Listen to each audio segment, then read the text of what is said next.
Então, pessoal, dando continuidade à nossa aula sobre leis de Newton, agora vamos remeter um pouco aí à parte da cinemática,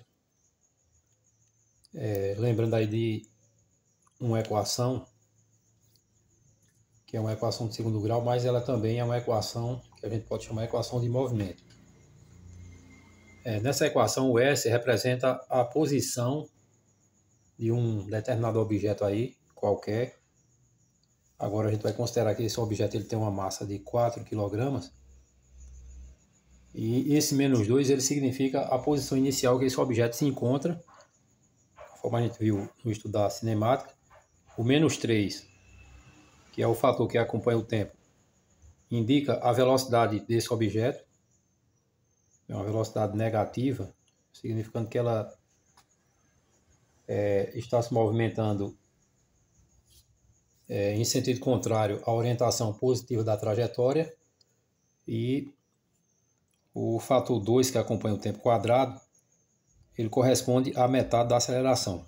Aí vai surgir a seguinte pergunta: como a gente está estudando agora a dinâmica e temos um objeto em movimento, e agora a gente sabe que existe um agente causador desse movimento, que é a força, quanto seria a força que estaria agindo sobre esse objeto nessas condições, dadas aí pela equação e pelo valor da massa. Então a gente viu, de acordo com a segunda lei de Newton, que a força resultante sobre um objeto, sobre um corpo, é o produto entre a massa desse corpo e sua aceleração. A partir da equação, S igual a menos 2 menos 3t mais 2t ao quadrado, a gente pode determinar o valor dessa força.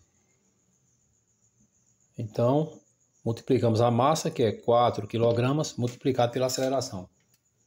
Então, de acordo com essa equação, quem seria a aceleração? A gente aprendeu que esse fator que acompanha o tempo quadrado, ele é a metade do valor da aceleração. Então, concluímos então que a aceleração ela é de 4. Então, teremos que a força resultante sobre o corpo vai ser de 16 Newton. Então, se a gente quiser saber outras informações sobre esse corpo, a gente diria que ele estaria na posição S0 igual a menos 2. Se adotarmos aí como medida de comprimento o metro e a unidade de tempo os segundos, nós diríamos que essa posição inicial seria menos 2 metros. A velocidade inicial desse corpo de massa 4 kg seria menos 3 metros por segundo.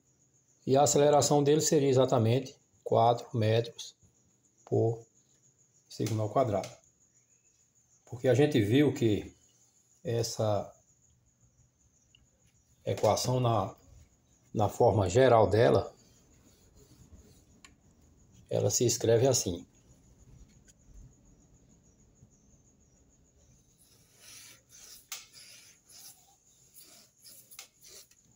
Você escreve do seguinte modo: S igual a S0, ou posição inicial, mais a velocidade inicial vezes o tempo, mais a aceleração sobre 2 vezes o tempo quadrado.